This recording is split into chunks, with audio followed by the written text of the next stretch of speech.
What if I told you the phone calls already started? And the first one wasn't about a depth corner or a practice squad elevation. What if I told you the conversation in Hollis Hall this week wasn't how do we survive Detroit, but how do we tilt the entire NFC North in one swing? You ever feel that buzz like the building knows something before the city does? That's the energy right now.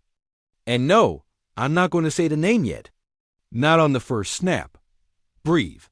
Because if this breaks the way I think it can, 3rd and 8 on a cold, December night stops being a prayer and starts being a matchup you finally. Like, here's what I can tell you without ruining the surprise. The checklist is short and deadly specific size that wins slants against press.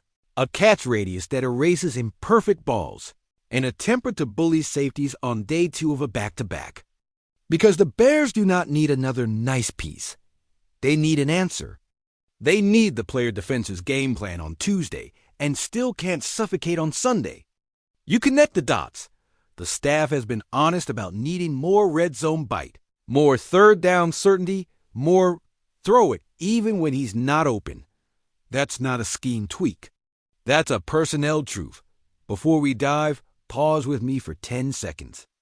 If you ride with this team through the ups, downs, and late-game heart attacks, smash subscribe to Bears News Fan Report right now.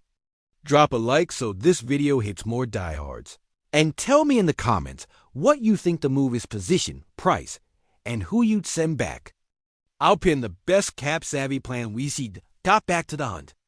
You can feel the urgency, not panic urgency. The defense showed real teeth in spurts. The offense moved, then sputtered, then moved again. And somewhere inside that roller coaster, you can sense the front office asking the only question that matters with a franchise quarterback. What single addition makes Caleb Williams' job simpler on every down? Not flashier, simpler. Because simplicity under pressure is how you steal playoff games on the road.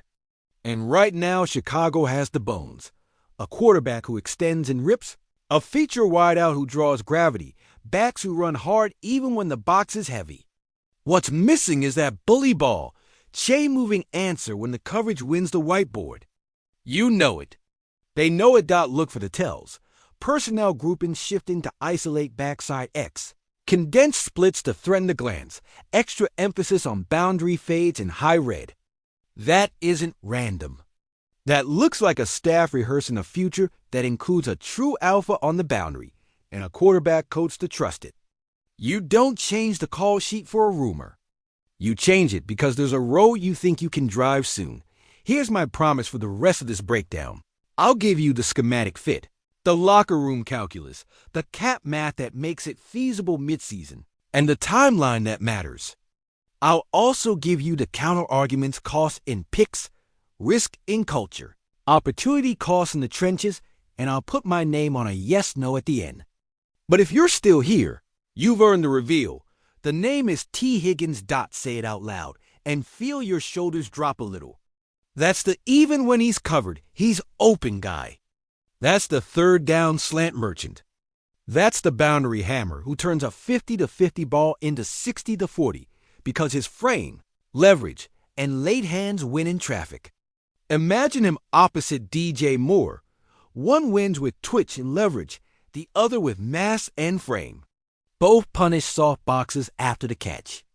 Pick your poison, defensive coordinators. You bracket Moore? Fine, we throw the back shoulder into the boundary and take the easy button. You roll the safety down to tee off the quick game? Fine, we take the glance over your head. The root tree doesn't get bigger, it gets cleaner. Schematic fit first. The Bears have been flirting with more condensed formations and stack releases to free their wideouts from immediate jams. Higgins is a clinic in those looks. He's violent in the first 5 yards without getting flagged. Sells vertical with a linebacker's shoulder, then wins on in-breakers where contact is guaranteed. That is a quarterback's best friend when the pocket is murky. On play action, he's the backside must account for that holds the post safety a half second longer, which is the difference between a sack and a strike in this league. And in the red zone, where space dies, he creates his own by pinning corners with his chest and catching through arms. You add that trait, you raise your floor by 4 points a week. That's math, not hype. Locker room next. The Bears' culture pivot is real accountability from the top. Rookies owning mistakes on the mic, veterans setting the tone in the meeting room. Higgins doesn't come in to be a savior. He comes in to be a solution. He's not a diva root counter. He's a contested catch grown-up who's been through playoff smoke. You put that in a room with DJ Moore's work rate and Caleb's competitive sickness, and the standard stops being a speech. It becomes a habit. Also, young receivers learn faster when the answers are on tape in their own colors. Nothing teaches like cutting up Monday's film and seeing a veteran big brother stack a corner and win on the same concept the coaches asked you to run in the fourth. Cap and compensation, because none of this matters if the math doesn't play. You're not buying at retail in March. You're hunting value in season. The blueprint that works is simple. Front-load guaranteed security in the new money. Push the APY into the out years with rolling guarantees. And use voids only if they meaningfully lower year one hit without handcuffing future flexibility. On picks, you do not trade yourself out of multiple drafts for a receiver, not with a rookie contract QB window, and needs that always pop in the trenches. The sweet spot is a first this year or a protected first next year plus a day two flyer tied to snaps or production. If the ass climbs into 2 ones and a premium player, you shake hands and walk away. Be disciplined. Be ruthless. Timeline. These calls get real when 2 things happen at once. Your own offense shows it's 1 piece away rather than 4, and the seller's season starts to wobble. You don't need a fire sale. You need a front office on the other side willing to turn a pending extension headache into picks. That conversation is never polite, and it's usually fast. The week before the deadline is everything. You prep the contract if-then language in advance, so you're not negotiating with a stopwatch on. If it doesn't break your way, you pivot to plan B. More on that in a minute, without blinking. All right, put the whiteboard down and picture Sundays. DJ Moore at Z, Higgins at X, your speed merchant stretching the slot, and the tight end attacking the seam. Now translate that to situational football. 3rd and 6? You don't beg for rubs, the ball is out on a body position slant. 2-minute drill? Hitch, back shoulder move the sticks. Step out, reset. High red? Fade if you've got leverage. If not, shoulder fake, speed out, toe tap 6. And every time Caleb breaks structure, there's a 6-4 frame making your life easier at the edge of the picture. That's not a toy. That's geometry. Let's be grown-ups about the cost.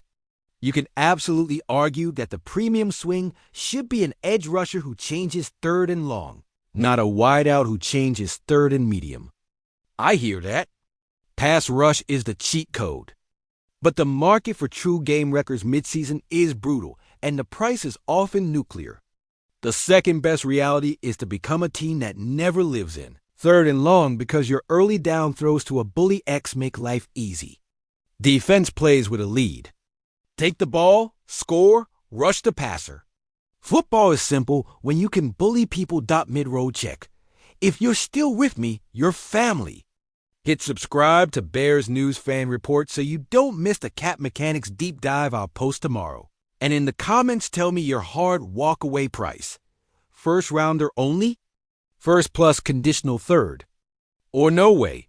Build the lines first. I want to see where this fan base draws the line. Contingency time, because responsible teams carry Plan B and Plan C if Higgins never loosens. You look at 2 other lanes. 1. A slightly cheaper big body outside threat with 1 elite trait, vertical stack, or red zone box out who can be extended at a friendlier number. Or 2. A rotational speedster who forces coverage shells to widen, creating the same practical space for DJ and your Tays. Neither is as clean as the primary, but both keep the offense from getting squeezed between the numbers in November. And remember, adding a mid-tier receiver plus a nickel who blitzes well can mimic the value of a single star in the right matchup weeks. Stack small edges. Now the part of rumor show rarely gives you risk management. Chemistry matters. Targets are a zero-sum economy. If you bring in a star, you better have a plan for everybody's diet and a coordinator ready to give up what he loves for what wins. That means more under center in the high red to cell run, more glance out of heavy looks, fewer look-at-me deep shots that stall drives. And it means living with one or two "why did he throw that?" picks while the QB and the new guy learn each other's body language. You don't buy the player and demand perfection in 8 days. You buy the player and coach the transition like it's January. One more reality check. This is speculation. Nobody's printing parade roots off a rumor. But when the smoke aligns with your needs list and the tape screens for a specific archetype, you don't roll over and hope. You do the work. You make the call. You let the other team say no. My opinion? If the compensation stays under a first plus a conditional mid-pick, you do it yesterday. If the camp on the other side wants 2-1s or your blue-chip kid on defense, you hold your ground and pivot. The Bears are finally operating from leverage the rookie QB window, a locker room with the right temperature, and a scheme that can highlight a star without begging him to be Superman. Use that leverage wisely. Be bold, not reckless. And if it happens, if the name on the locker arrives and the back shoulders start to look easy, remember what nights like this feel like. The city changes when the Bears bully people. That's what this move is about. Not headlines. Not jersey sales. Control on third down. Calming chaos.